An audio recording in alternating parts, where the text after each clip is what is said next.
हाय. Six sense आहे ना interesting विषय.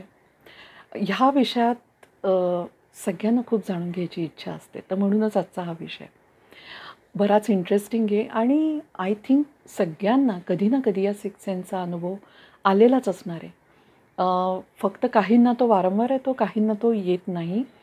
तर काही जण अनभिज्ञ आहेत, अजून त्यांना याबद्दल माहिती आहे पण अनुभव घेतलेला नाही, असे पण असतील. काही जणांना असं वाटतं की हा स्त्रियांकडेच असतो, पुरुषांना ओळखण्यासाठी वगैरे. तर लेट मी टेल यू, हा सिक्स सेन्स सगळ्यांकडे असतो, जन्मापासून असतो. असं म्हणूया की DNA मधनंच आपल्याकडे तो आलेला असतो. तर असं का असेल? तर आपल्या पूर्वजांचा विचार केला तर तो म्हणजे गुहेत राहणारा माणूस होता, भटकणारा, जंगली श्वापदांमध्ये वावरणारा, जंगलात वावरणारा. तर अशा वेळेला 5 इंद्रियांकडनं मिळणारं नॉलेज मिळतच होतं माणसाला. पण हा जो सिक्स सेन्स आहे, जो आतनं काहीतरी जाणीवा होतात, तर ह्याचा उपयोग त्याच्या सुरक्षेसाठी मोस्टली होत होता. आणि त्यामुळेच त्या मानवापासून आपल्यापर्यंत तो DNA मधनं आपल्याकडे आलेलाच आहे. तो प्रत्येकाकडे अवेलेबल असतो. फक्त आपल्याला त्याची जाणीव नसते किंवा आपला त्याच्यावर विश्वास नसतो म्हणा. त्याच्यामुळे आपण त्याच्याकडे इग्नोर करतो. पण कधी ना कधी हा अनुभव आपण घेतलेला असेल, जसं की टेलिपॅथी असते. आपण एखाद्याला बोलायला जातो आणि त्याचाच आपल्याला फोन येतो. तर हे काय आहे शेवटी? ही व्हायब्रेशन्स एकमेकांना पोचलेली आहेत. तर हे जाणीवांच्या पलीकडचं आहे. तुम्ही छोट्या मुलांचं जर बघितलं असेल ना, तर छोट्या मुलांना खूप चांगल्या स्ट्रॉंग जाणीवा असतात. ते आपलं आपलं ठरवतात की कुठच्या माणसाकडे मला जायचं आहे, कुठच्या माणसाकडे नाही जायचं आहे. त्यांना कुठेतरी अनकम्फर्टेबल फील होत असतं एखाद्या माणसाबरोबर. सो ते त्याच्या कडेवर कधी जात नाहीत. तर त्यामुळे हे मुलांना जे जाणवतं ते खरं असतं आणि त्याला काहीतरी अर्थ डेफिनेटली असतो.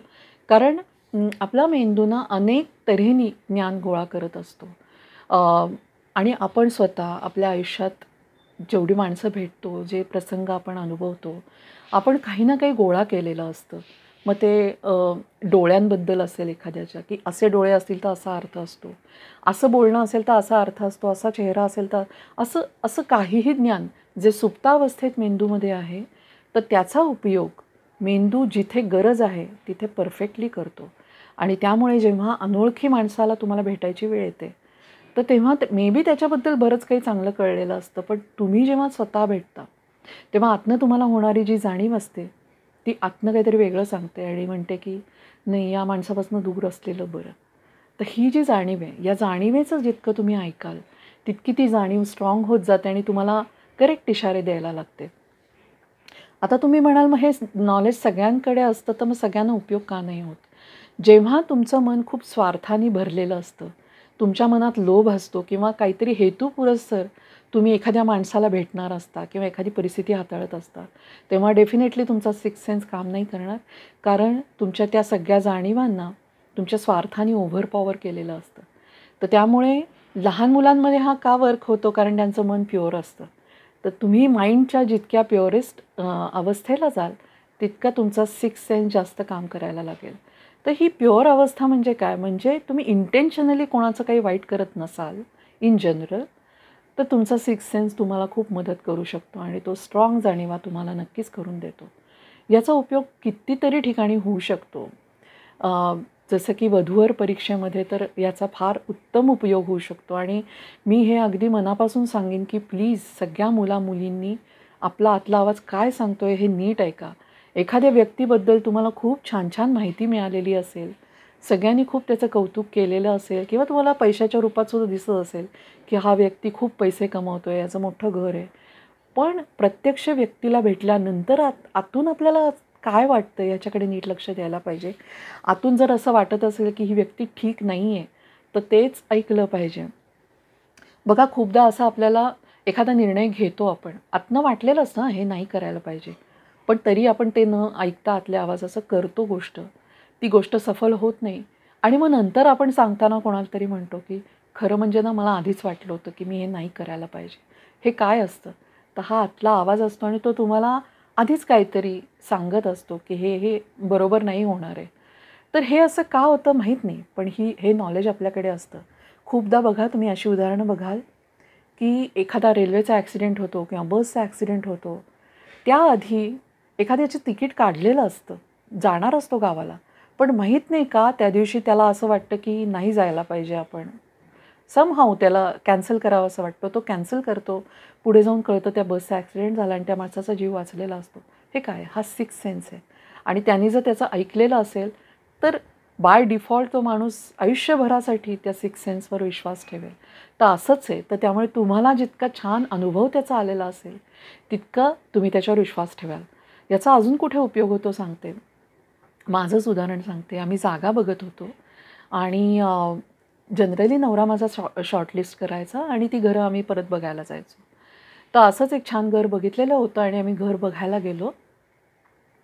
तर छान आवडता एरिया होता. तिथे गेलो. पण त्या बिल्डिंगपाशी आम्ही गाडी थांबवल्यानंतर मला असं वाटलं की नाही, मला नाही बघायची ही जागा. मी त्याला म्हटलं सुद्धा, मी गाडीतून बाहेर पण नाही येते असं मी त्याला म्हटलं. तो म्हणाला, "अगं इथपर्यंत आलीस तर चल, बघायला तरी चल कमीत कमी." म्हणून आम्ही वर बघायला गेलो. जागा उत्तम होती, प्रशस्त होती. पण परत मग त्यांनी दाखवल्यानंतर म्हटलं, "बघ आवडली की नाही?" मी म्हटलं, "हो, छान आहे, पण तरी नको आपल्याला ही जागा." त्याला काही कळलंच नाही रिझन त्याचं. तो म्हणाला, "बरं ठीक आहे, चल. आपण होल्डवर ठेवूया, बघू याच्यावर नंतर विचार करू." 2-3 दिवसांनी त्या माणसाचा तिथल्या फोन आला, की "तुम्ही काय करताय नक्की? नाही तर मग आम्हाला दुसऱ्यांना दाखवायला." तर नवरा म्हणला, "नाही, नाही, आम्ही नाही घेत आहोत, तर तुम्ही दाखवली तरी चालेल." तर तो म्हणला, "का तुम्ही घेत नाही आहे?" तर तो म्हणला, "नाही, मॅडमना नाही आहे पसंत."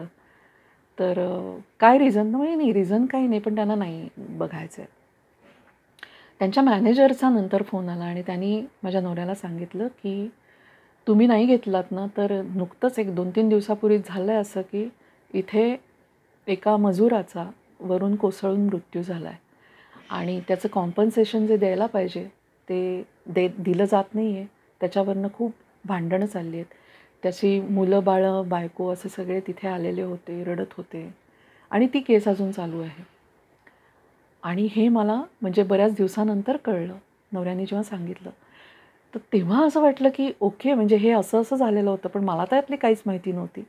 पण मला गेटपासनं मला जाणीव होत होती, की मी इथं नाही जागा बघायची आहे मला. तर हे काय असेल? म्हणजे हा काहीतरी सिक्स्थ सेन्स असतो, जो काहीतरी सांगत असतो. अशी व्हायब्रेशन्स असलेलं घर आपण बघू नये असं कुठेतरी आतून वाटत असेल, म्हणून ती जाणीव झाली असेल, माहिती नाही मला. पण असा प्रत्येक वेळेला सिक्स्थ सेन्स कामाला येतो.